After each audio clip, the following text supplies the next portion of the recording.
এ ভাই এনিমিটা মনে হয় আমার সাথে টিম আপ করতে চাইতেছে। এ ভাইয়া সরি ভাই, আমি ভাই প্রথমে বুঝতে পারি নাই, সরি। এনিমিটা ভাই ডাইরেক্ট আমার মতো ড্রেস আপ পরে আইছে ভাই, দেখছো? এ ভাই এটা তো মনে হয় আমার জমজ ভাই।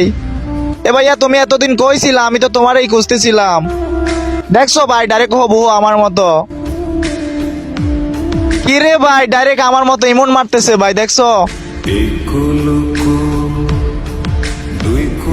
এ ভাই এটা কেমনে সম্ভব ভাই, ডাইরেক্ট আমাকে কপি করে আসছে হবু আমার মতো। ও ভাই আমি ভাই তোমার ফ্যান হয়ে গেছি বুঝছো, বিগ ফ্যান ভাই, বিগ ফ্যান। একটা মানুষ ভাই এত মিল করে ভাই কেমনে? এখানে ভাই কিছু ইমোট অনেক আগের, এখন কিন্তু পাওয়া যায় না ভাই। মনে হইতাছে এনিমিটা অনেক আগের প্লেয়ার ভাই রে ভাই। আমি শিওর ভাই এনিমিটা কিন্তু প্রত্যেক দিন আমার ভিডিও দেখে, নইলে কিন্তু ভাই এত মিল ভাই কেমনে করে? যাই হোক ভাইয়া, তুমি যদি আমার এই ভিডিওটা সামনে পাও প্লিজ ভাই একটা কমেন্ট করবা। আমি ভাই তোমার সাথে ফ্রেন্ড হয়ে একসাথে খেলতে চাই। তো ভাই চলো ভাই আজকে তোমার সাথে পুরো ম্যাচটা শেষ করবো, আসো আমার সাথে।